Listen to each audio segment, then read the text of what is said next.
or are we not going to do that? We're just going to No. go? Oh, okay. All right, we're live. John, you are live. All right, guys. We're interviewing a couple alumni here today. Just trying to give you some insight into their personal experiences, things they've learned, things that they can pass on, and then we're gonna have some time at the end for Q&A. We'll run through some questions. We're kind of go through, just different things about their hockey careers and stuff. So today you got Sean GIles and Garrett Metcalf. I've known these guys since I think U16 was their first year. That was 2012, 2013 season. Is that correct? I think that's correct. So I know these guys for a while.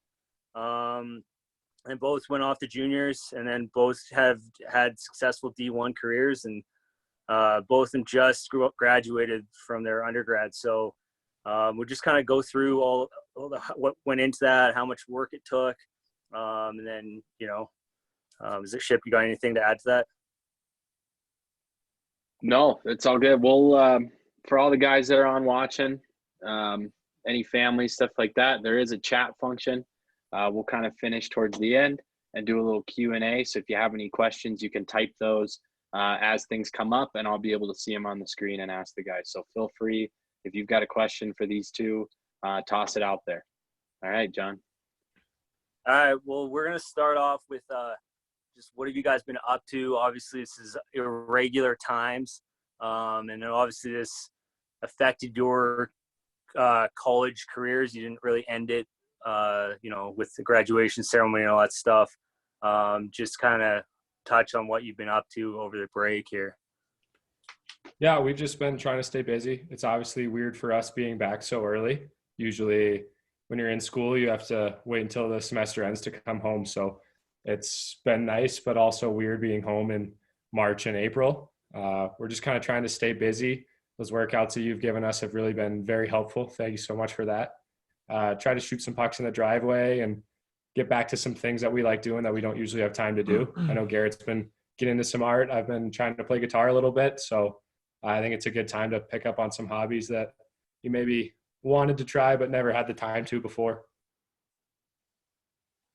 Yeah, it's also, it sucks, like you said, the season came to an abrupt ending. And for me, our season was already over before all this happened. I know Sean's wasn't, so he's probably a little bit more upset or frustrated about the matter. But it's kind of nice, though, to use this time to take off the ice. I know that we stress all the time resting our bodies and not overtraining, I guess, on the ice, and especially after a long college season with classes, training every day, playing almost every weekend. It's good to take a little bit of time off.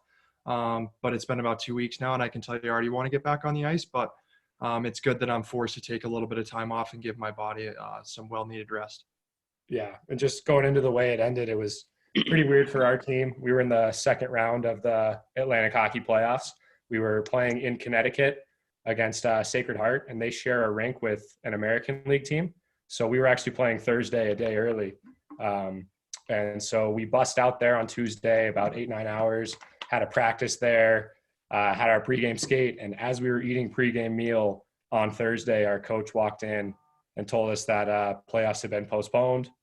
They didn't know what they were going to do for the formatting. And then on our bus ride home that night, they told us that the season was over.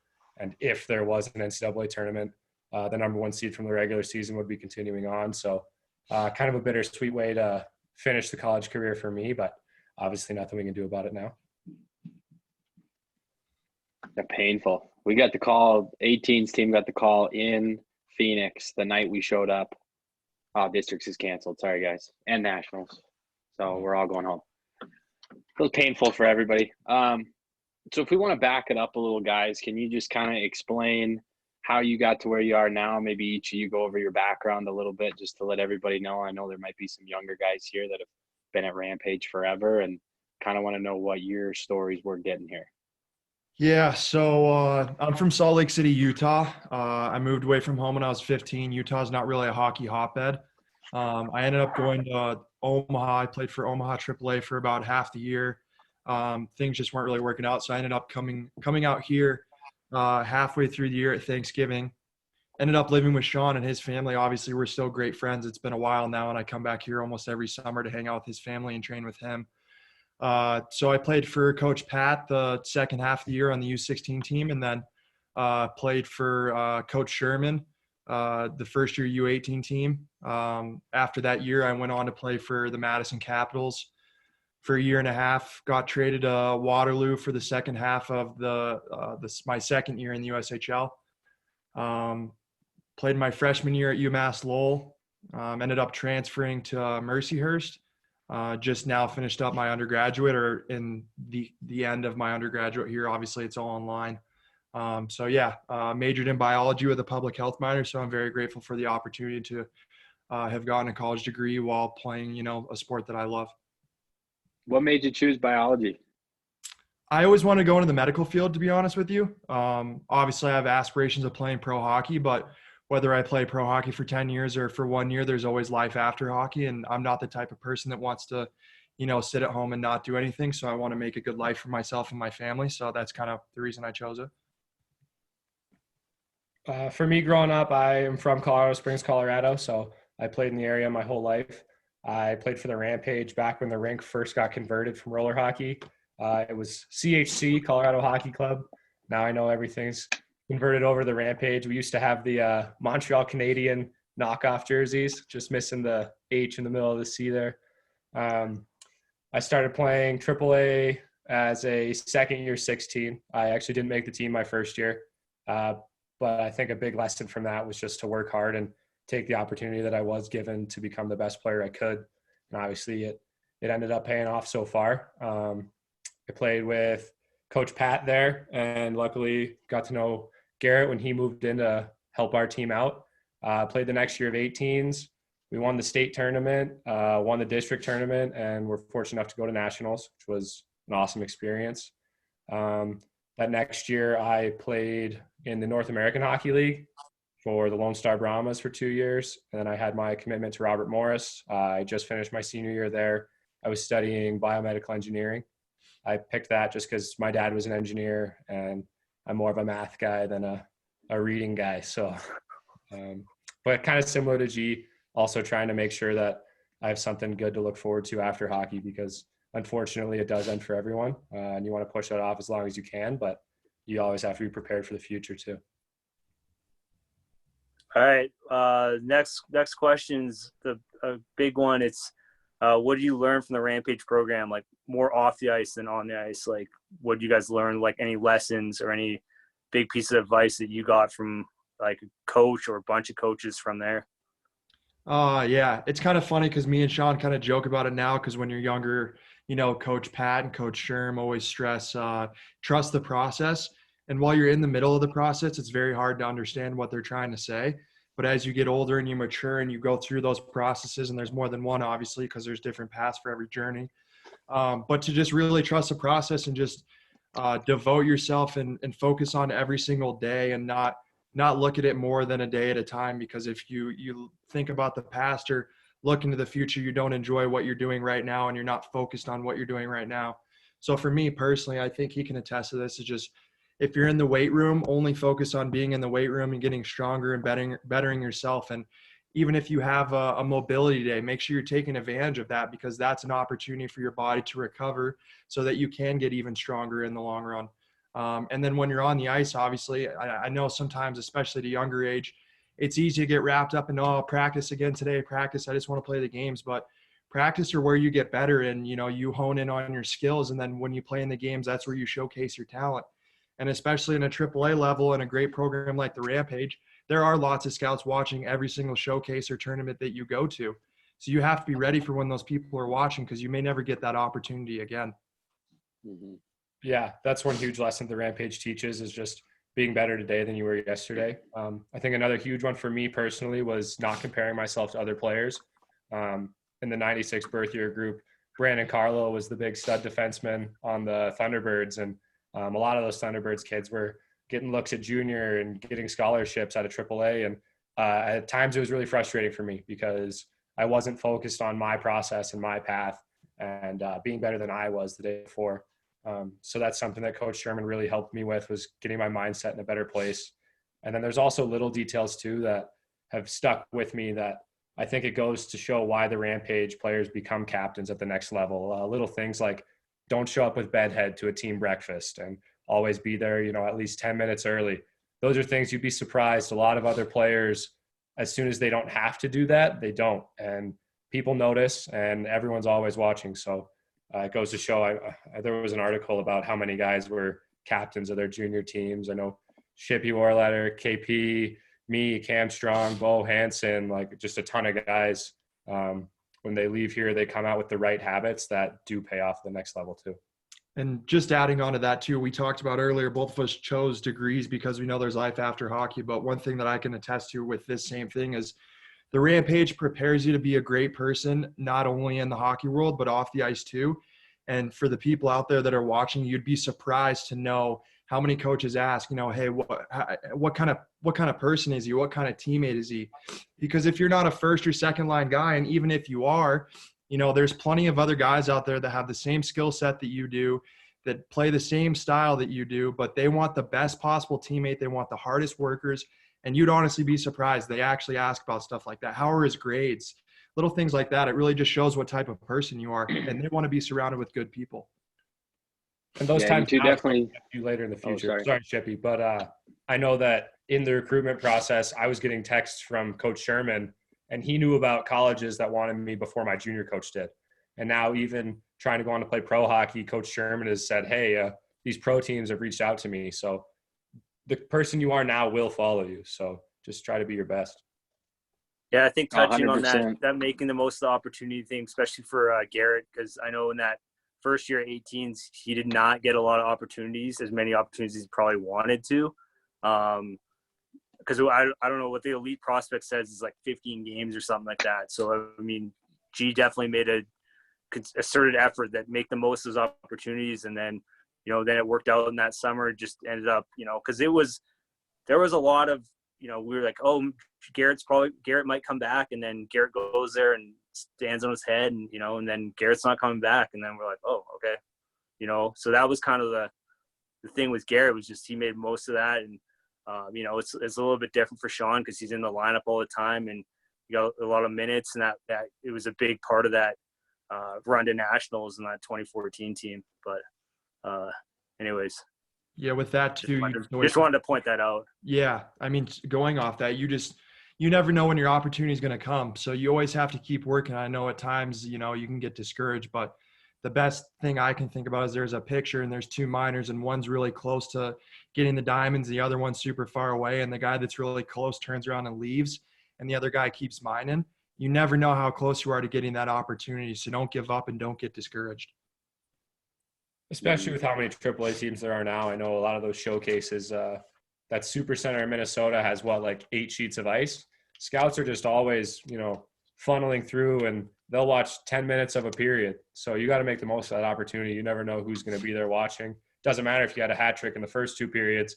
If that team's there to watch the third period, you got to make sure you're sprinting off on your changes. You're the first guy on the forecheck. You're doing all the little details, back checking as hard as you can. So you never know. Easily the heaviest scouted showcase we go to, and everybody from 14 to 18 we go to Blaine every year for Tier 1 playoffs. So that's a great point, and definitely, you never know when somebody's watching. So I guess, Garrett, can you walk us through a little bit about the draft process and what happened with Anaheim and all that? So obviously, like John said, after my first year of 18, was fortunate enough to go to Madison's main camp, ended up making the 30-man roster, and then eventually made the team. They had an older kid who I think it was his last year, he was an age out. So I had just kind of, been like, all right, he's going to be our starter. I'll hopefully play 15 games this year, and then I'll be the guy next year. And I was fortunate enough that we split time that year. I think I played close to 30 games, if not a little bit more. And similar to these showcases, obviously it's a little bit different, higher level, but there's always NHL teams watching. There's always college guys. There's always somebody watching you and what you're doing.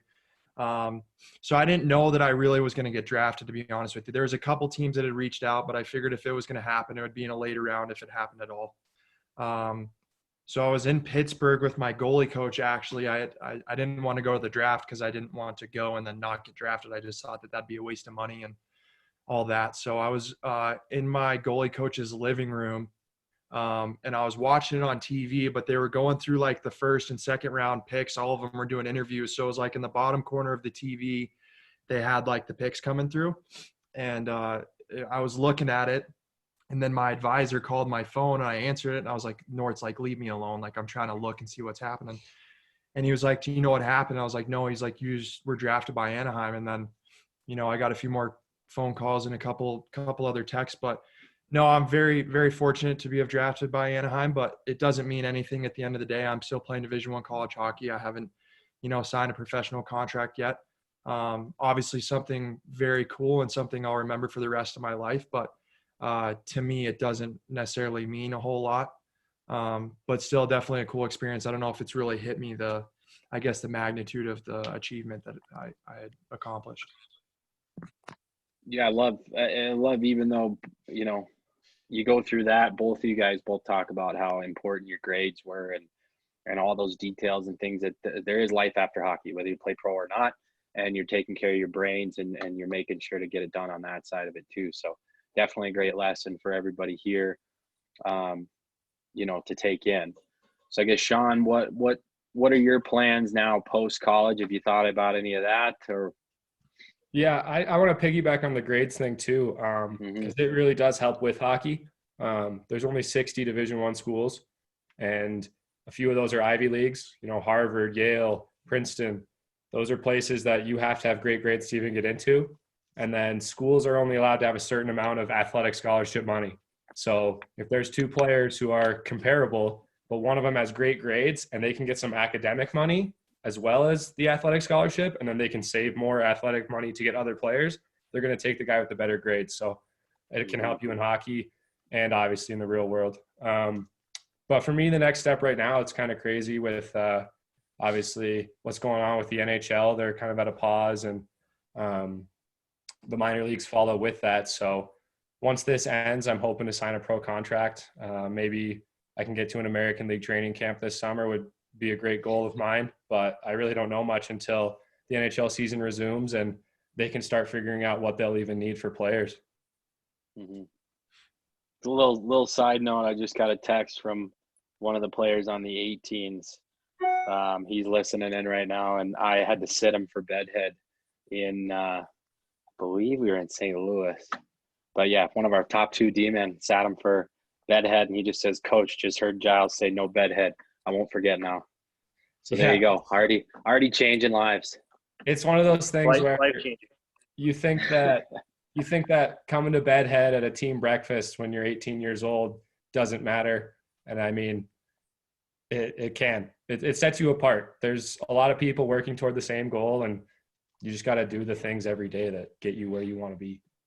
I commend you for that though, Shippy, because I know it's hard, and I know that at every level I've been at, especially you said one of your top defensemen, it's obviously hard sitting a guy, but there's been, levels that I've been at where we have set team rules and someone doesn't abide by it. And just because they're, a higher end player, the coach feels like they don't need to, hold that person accountable. So I think that's huge too, is if you show the team that if the highest player can be held to the same standards everybody else, everyone's just going to follow suit. You know what I mean? It doesn't matter who you are. The rules apply to everybody. So I commend you for that. I have a lot of respect for you for doing that. Well, I could guess that team you guys went to nationals with too. I mean, we've had a few here at the Rampage that all go through it, but that group for sure was, at least the group I got to coach there. I mean, they all held each other accountable, just like you said, to that. If there was any team rule, I mean, they held each other accountable. Coaches didn't have to do it. I assume some of the most successful teams you guys have been on, it's the same thing. Yep. And the group can police themselves, and everybody holds themselves to that higher standard. So definitely something we want to instill in our Rampage players.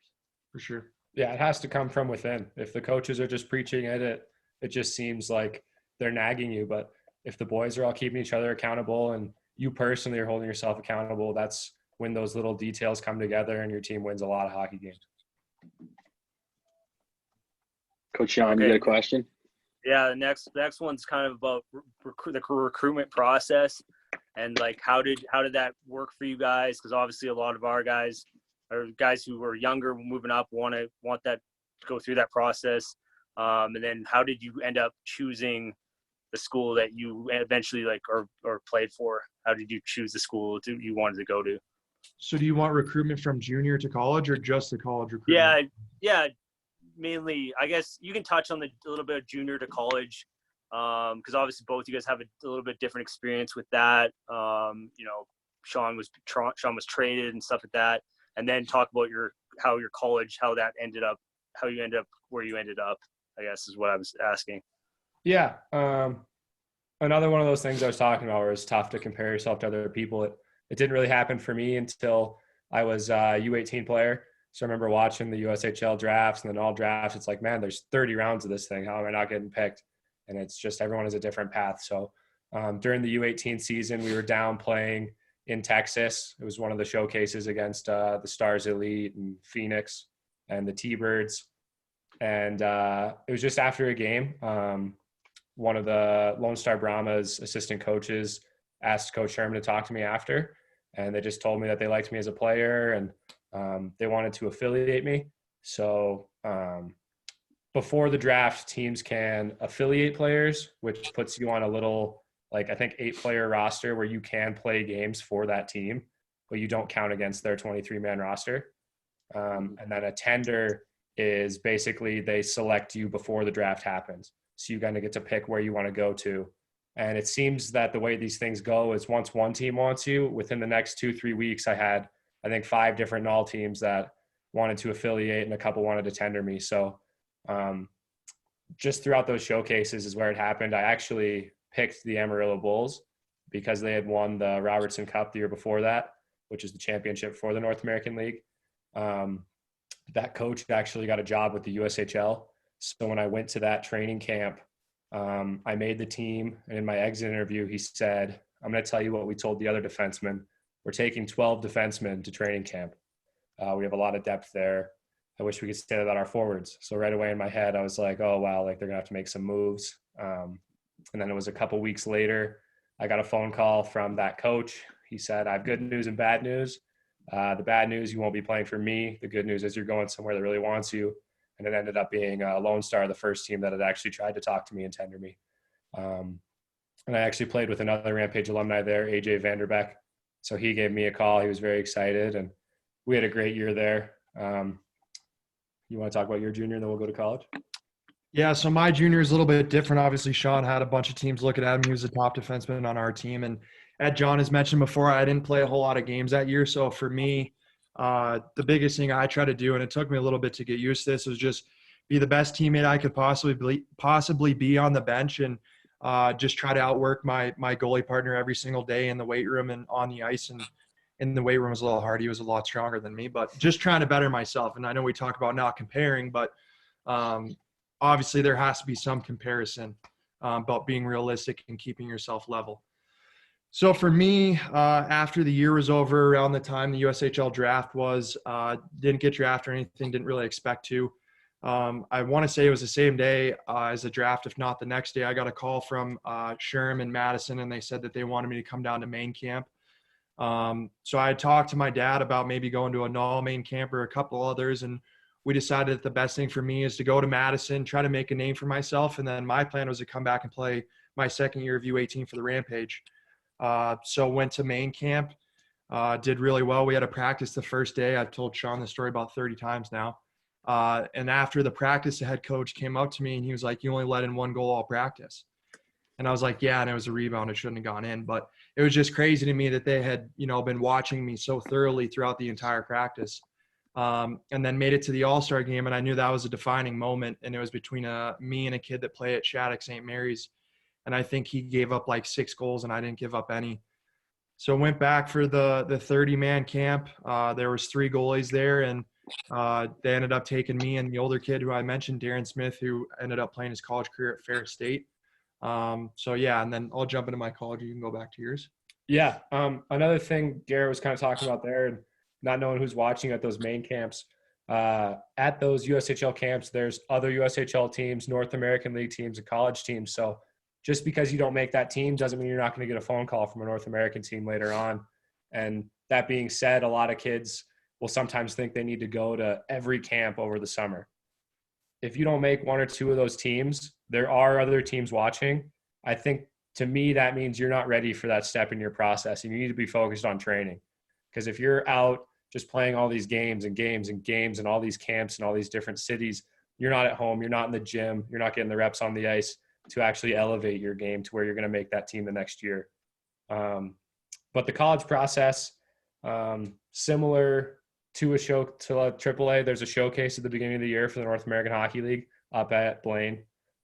So all 24 teams from the North American League play 4 games there, and there's a ton of schools. And after the games, coaches will come in and talk to you. So I was talking to a few different schools there, and nothing really came from it. Some of the issue for me is that I wanted to be an engineer, and not all of those schools have engineering degrees. So actually, I had skated in Youngstown in the USHL because I was planning on going back for my age out year. And Youngstown, Ohio is really close to RMU, so they talk a lot. And I got a call from the Robert Morris coach in April. We were already in playoffs, and he told me that they wanted me to come out for a visit, and I told him that I wasn't able to because we were in playoffs. I couldn't, miss practices and games, and I was just fortunate enough to get a commitment really late in that season. But I was totally planning on having to play another year junior, so it kind of came out of the blue there, and they had my degree, and they only carried 8 defensemen. I know other schools carry up to 10 and maybe even more. So it was a good fit where I knew that I could play and have a good opportunity. Yeah, so for me, it was from the time I left the Rampage to leading up to my college career, that whole entire year was just kind of a whirlwind, to be honest with you, with the, not playing a whole lot to now playing in the USHL, playing more than I expected, the draft, committing. So for me, the college commitment process, it was weird. And like Sean said, showcases, there's a USHL, they call it the USHL Classic or something, Fall Classic. So we went to that, and it was in Green Bay at the time.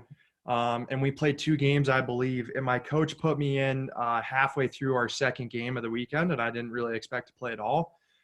And it was just kind of crazy because there was like 10 colleges that had talked to me after that. Now my size plays a big factor in that because, 6'4", big guy, they love big goalies. So it was kind of then that it hit me that I was like, wow, like this is legitimate. Like I have a pretty good chance of playing college hockey. And to our grades point, not only in high school, but in college, there was probably 5 teams that were in the ECAC or Ivy League that are great schools academically. And they were talking to me, and it sucked, but the only thing I could say to them is I would love to go to your school, but I don't have the grades to get in.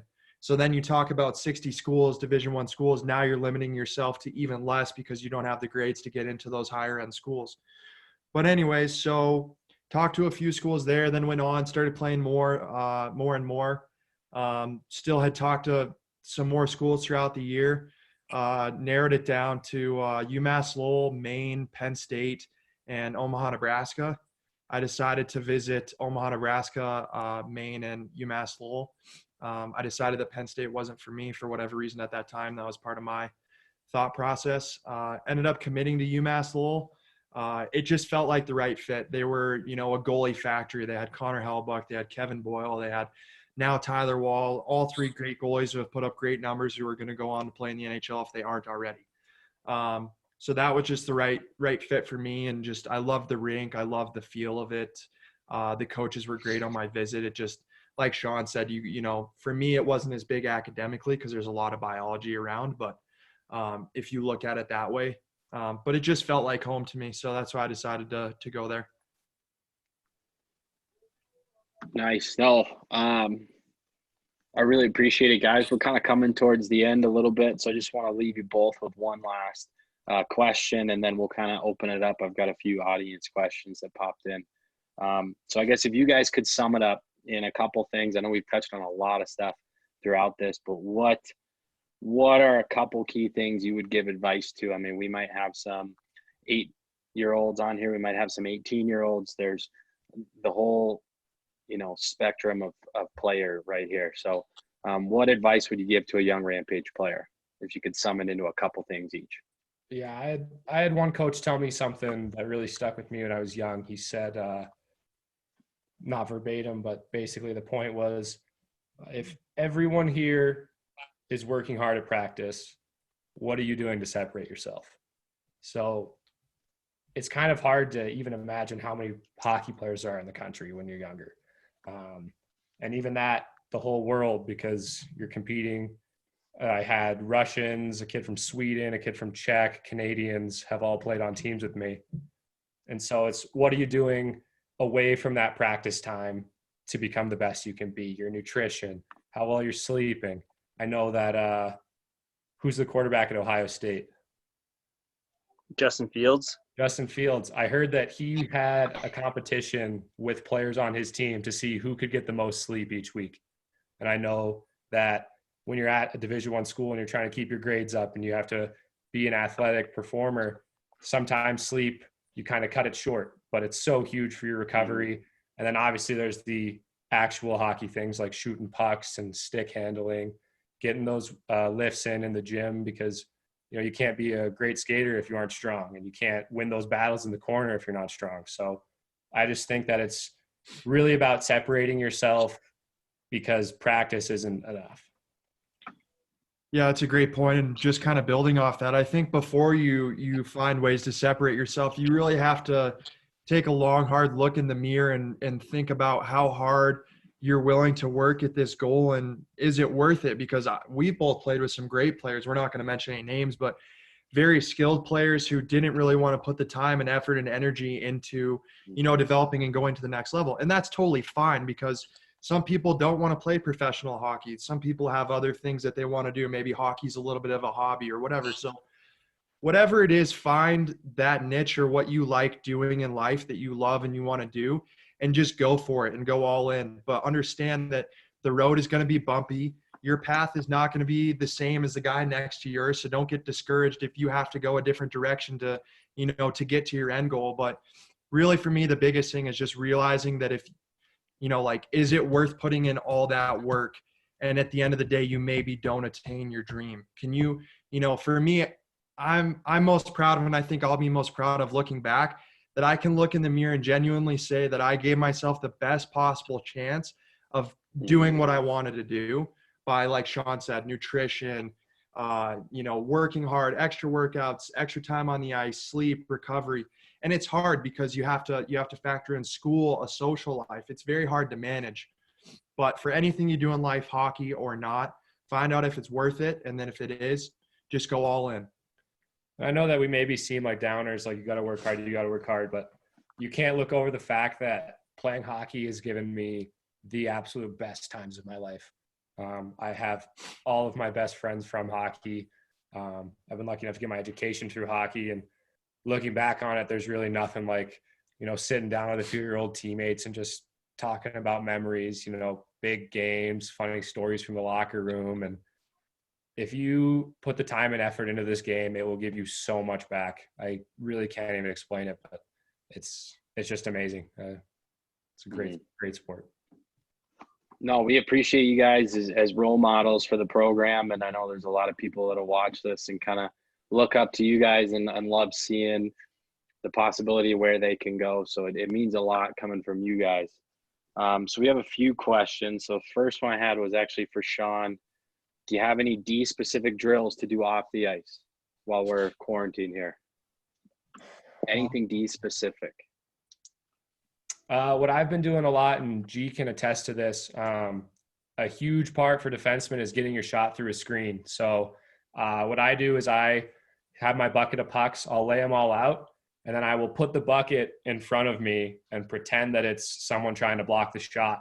And what you have to do there is you have to work on either pulling the shot in and shooting around it, or pushing and shooting around it. And it's a little skill, but it'll honestly add 10 points every season. If you can get pucks through, that's huge.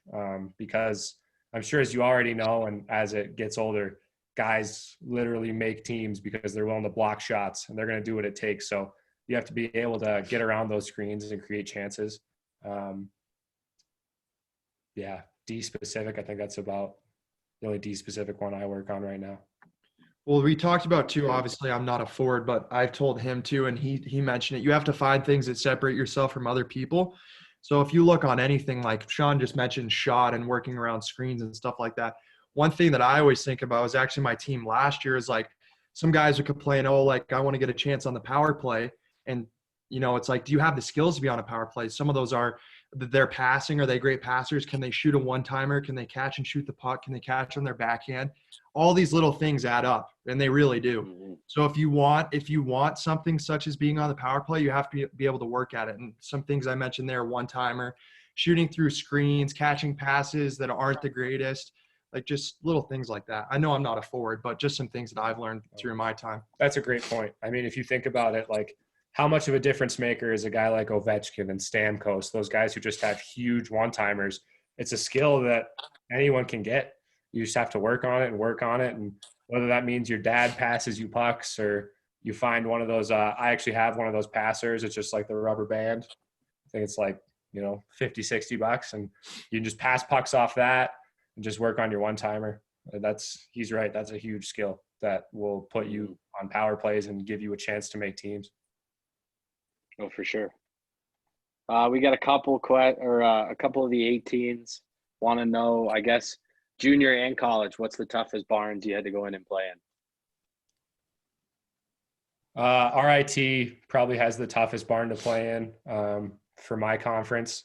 They have a huge student section, and we've had a big rivalry over the years, so they usually pack it, and they come in with all their chants, and every time they score, you know, they're ringing the bell and chanting, "It's all your fault. It's all your fault." And if one of those goals is your fault, you hear it a lot louder than the other times. In the Null, playing in Wichita Falls, they didn't have a very big crowd, but what they do have is they have a train horn right on top of the glass behind your goalie's net. And so it's about 5-6 feet away from you. And when that goes off, it'll scare you. For me, the USHL, a lot of places get pretty decent fans. But probably one of the scariest games I ever played in was my first game. It was in Sioux Falls, and they had just finished the new rink, whatever the name of that is. But I think it seats like 14 or 15,000, and they had sold it out standing room only the weekend before.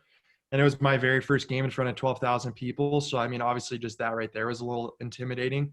But no, there's a lot of rinks like that. Waterloo, Lincoln. There's a lot of places that sell out, or that are smaller barns that sell out, that are just loud and just in your face type atmospheres. And then for me, I didn't play a whole lot at UMass Lowell, but I remember we were on the road. I didn't play this game, but we were playing at Maine, and man, the student section is just right over the top of the away goalie. Like, they look up your name, your parents' name, your sister, your dog, your lizard, like anything that you have, and they just throw it at you. So that was probably the craziest atmosphere I've ever seen.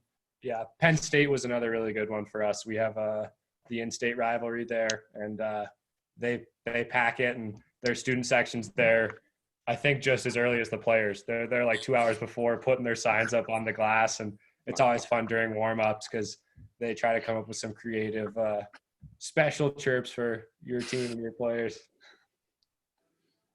Coach Sean, you got anything to add or anything? No, I don't know. I just appreciate you guys' time. I know it's a tough time for everybody, but it just helps take our minds off it, giving some of your insights, some perspective, looking back, some good memories there. Obviously thinking back to all those things you were talking about, and just, it's good to look back sometimes and reflect on what you guys have accomplished, and obviously being able to see you guys as 16-year-olds and now you're 24 years old, and it's complete. You're almost, you've grown up from a boy, a high school kid, to like a college graduate now. So it's pretty incredible to watch that whole process. So I just really appreciate the time, guys. Yeah, anything. Yeah. You guys are giving us a ton, and we love coming back here to train every summer because it's truly one of the best places to come. We have so many things at our disposal. A gym right in the rink is amazing. John will be there for you anytime you need.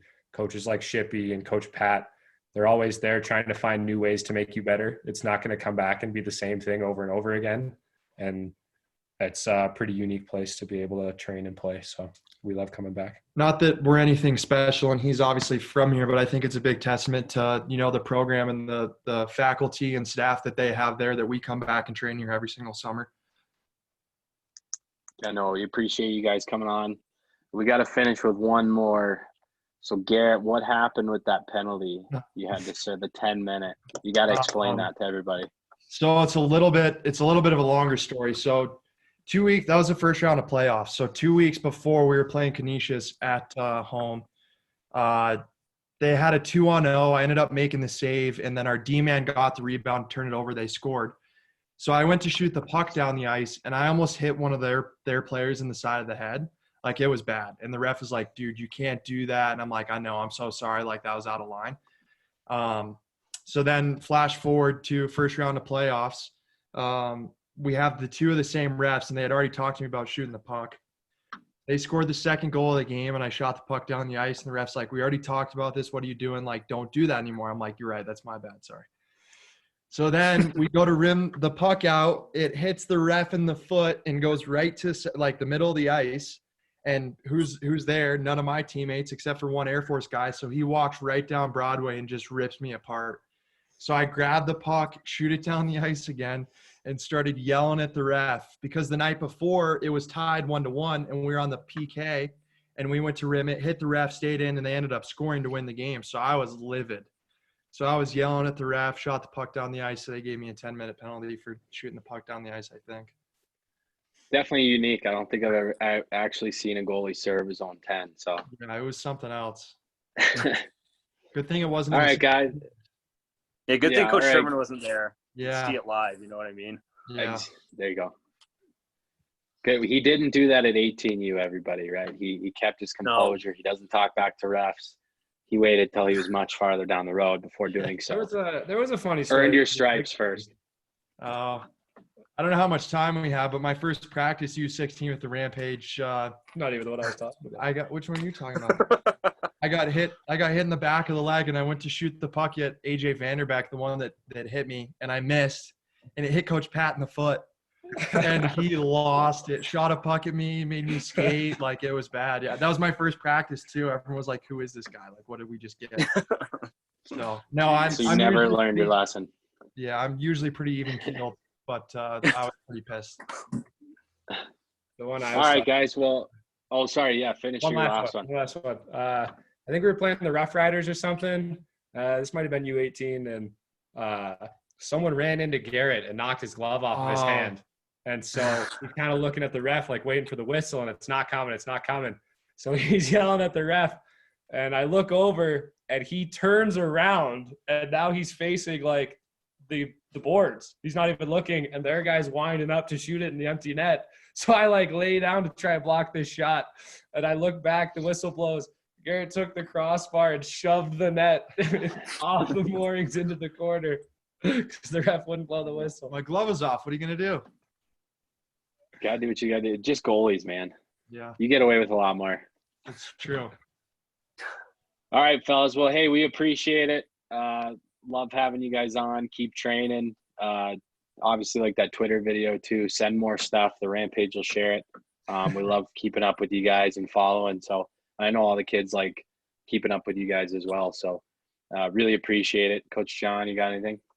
No, that's kind of what I said before. Just really appreciate the time. Obviously, it's good to look back and get that perspective. Obviously, you can't see it going forward like in the current moment, but it's looking back and giving that advice back to the program and helping those younger kids coming through, because a lot of those kids their parents don't know, or they don't have a brother or sister who's been through the process of being recruited, and just getting that advice from someone who's not too far removed from doing it, not that much older than them, and they can learn from that. So that we really appreciate that, giving back to the program and the kids. So yeah, no, we appreciate you guys too. Thanks for having us. We'd love to see how far the Rampage is coming. It's always getting better and better, and we love watching you guys win championships. So keep it up.